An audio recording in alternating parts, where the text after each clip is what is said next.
ఈ రాతలు రాసిన దానికంటే ఇంతవరకు ఉన్నది. ఇక మరి కల్వకుంట్ల చంద్రశేఖరరావు గారి నమస్తే తెలంగాణ మన రాష్ట్రం మన పత్రిక ఎటు పోయిందో చూసుకోరు. నీళ్లకు జేజేలు నిందలపై నిప్పులు దిష్టిబొమ్మలు తగలబెడతారు. కాళేశ్వరం కాడి వేయరు కాళేశ్వరం ఇదే కదా కాళేశ్వరం ఇది కాదా కాళేశ్వరం అని ఆడికి వెయ్యి మరి పొరలు పెట్టిరా అని దుమ్ము లేపిరా తోడుకు ఫుల్ పెద్ద ఫ్లెక్సీ పట్టుకపోయారు. కేసీఆర్ పెట్టిన కాళేశ్వరం రారియా సన్నాసులు సూదు రారి అని ఆడికి వెయ్యి మరి చూపిస్తారు. ఏం చెప్తారు ఏమంటానా కులిపోయింది కులిపోయింది కులిపోయింది కులిపోయింది కులిపోయింది కులిపోయింది అంతే. ఏమిరా మరి ఏమో పరిపాలన ఎక్కడ పోయింది మరి 6 గంటలు ఎక్కడ పోయిందంటే కులిపోయింది కులిపోయింది. ఏమిరా నాయన మరి రైతు బంధు లేదు రుణమాఫీ లేదు నీరు లేవు కూలిపోయింది. ఇంకోటి ముచ్చట లేదు ఇంకా అదొక్కటే చిక్కలోనికి ఎక్కువ మెండలోనికి తక్కువ అన్నట్టు ఈ ప్రభుత్వం గట్ట నడుస్తుంది నాయన. ఘోష్ నివేదిక ఆధారంగా సిబిఐ దర్యాప్తు చేయొద్దు. ఇక కమిషన్ రిపోర్టుపై చర్యల అమలును ఆపండి. రాష్ట్ర ప్రభుత్వానికి హైకోర్టు మధ్యంతర ఉత్తర్వులు ఇచ్చింది. ఎన్డీఎస్ఏ నివేదిక ఆధారంగా సిబిఐ దర్యాప్తు న్యాయస్థానానికి వెల్లడించిన అడ్వకేట్ జనరల్ పిటిషనర్ల ప్రతిష్టను భంగం వాటిలో పోతుందన్న మీ హామీని ఆ హామీకి భిన్నంగా జరిగితే కోర్టు పరిధిలోకి వస్తుంది. రాష్ట్ర ప్రభుత్వానికి హైకోర్టు ధర్మాసనం హెచ్చరిక. కేసీఆర్ హరీష్ పిటిషన్లపై వాడివేడిగా వాదనలు. తదుపరి విచారణ అక్టోబర్ 7 వరకు వాయిదా పడింది. కేసీఆర్ కు హరీష్ రావు కొంచెం ఊట లభించింది. మరి ఏం జరుగుతుంది ఏంది ఫైనల్ కల్వకుంట్ల చంద్రశేఖరరావుని ఇంకా ఎంత బాధనా అని చెప్తారు మా అన్న ఇంకా ఏం పడుతాడు అనేది చూద్దాం. వాళ్ళైతే ఇంకో కాళేశ్వరం ఇంకో బ్రహ్మాండంగా ఎగిరి పెడతానని రాసుకొచ్చారు. దీనికి కూడా కౌంటర్ కొట్టి తెలివి ఉంటే కొట్టమని చెప్తాను తప్పలేదు కదా. ఇంకా ప్రాణహిత గ్రావిటీ ఉత్త గ్రావిడేట తుమ్మిడిగడ్డ నుంచి ప్రాణహిత నీటి తరలింపు కష్టమే. తుమ్మిడిగడ్డ ఎల్లంపల్లి మధ్య 2 లిఫ్టులు అవసరం.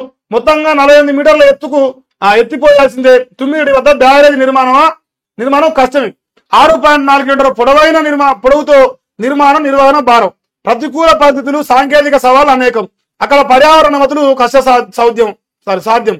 ఎస్ఎల్విసి ప్రాజెక్టే ఇందుకు సజీవ సాక్ష్యం అంటాను. ఎందుకంటే అది ఎదురు పెడతలేదా ఒక ఆయన పోక ముందు వెక్కిండు దాని మొదలు పోయినాక కూడా ఇంతవరకు అయితే లేదు. ఆయన కోసం నేను సంస్మరణ సభలు పెట్టాను. ఇప్పుడు తుమ్మిడిగా అయితే కట్టరాదని కేసీఆర్ అంటున్నాను. కేసీఆర్ 80,000 పుస్తకాలు చదివినాడు కట్టరా అంటున్నాను. మా అన్న కుటుంబ సెంటర్ సోపతి కట్టొస్తా అంటున్నాను. కడతాడు ఇప్పుడు రేపు వెళ్ళినో కడతారా మీరు చేసాం పడవరు. నేను కొంచెం జరిగితే కూర్చునేటోళ్ళు రెడీగా ఉన్నారు. మా ఎక్కడన్నా పొంగులేటి పొడుగున్నారు ఇక చాలా మంది అల్లా. మరేమన్నా కుర్చీ గుంజుకుందని అందరూ చూస్తున్నారట. మరి మా అన్న బాధపడతాడు. ఆ వేదన వ్యక్తం చేస్తాడు రేవంత్ అన్న. ఏం చేయమంటారు పాపం.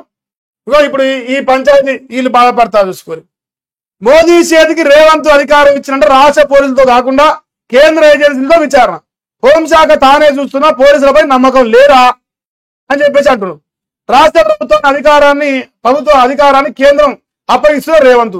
మొన్న గొడవ పంపిణీ పథకం కూడా నేడు కాళేశ్వరం ఒకదాని తర్వాత ఒకటి కేంద్ర ప్రభుత్వం సంస్థలకు అప్పచెప్తాను.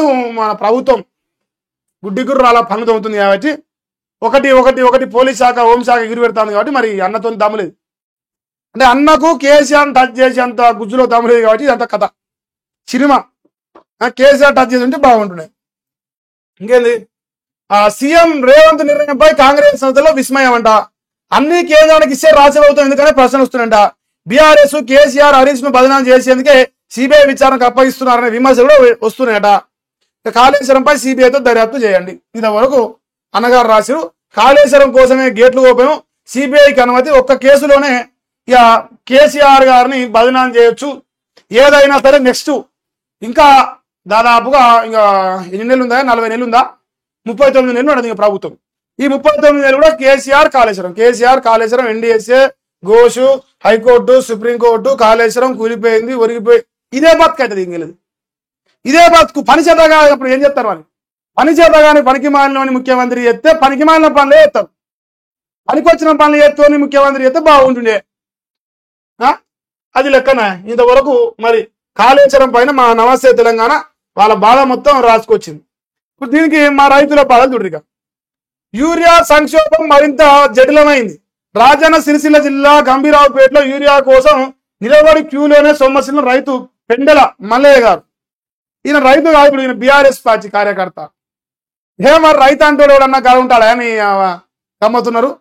రైతులు కన్నా యూరియా కష్టం ఇదంతా రైతులు కాదు. ఇలాంతా బీఆర్ఎస్ పెయిడ్ ఆర్టిస్టులు బరాబర్. ఎందుకంటే ఇగో నేనేం చెప్తాన్నా, శతగానుని ముఖ్యమంత్రి చేసిర్రు, శతగాని మాటలే మారుతాడు, అవునా కాదా? పని శతగానుడు అది దొంగదని చెప్పాలి అంతే. ఇక చూసుకోవాలి, మన తెలంగాణ రాష్ట్రంలో యూరియా కేంద్రాల దగ్గర పిఎస్సి సెంటర్ దగ్గర ఈ లైన్ లెక్క పెడితే 2000 3000 తడుగు కొడుతుంది ఈ లెక్క. వీళ్ళకి పిల్లలు లేదు, పిల్లలు లేరు, బళ్ళు లేవు, వ్యవసాయం లేదు, సోద లేదు, ఏమి లేదు, గొడ్డు గోలు అన్ని ఖాళీ కొదిలేసారు. యూరియా బస్తాల కోసమే బతుకురు రైతులు, యూరియా బస్తాల కోసమే. పుణ్యానికి చూడా మరి అన్న రైతు బంధు ఎగురు పెట్టడా కాదు.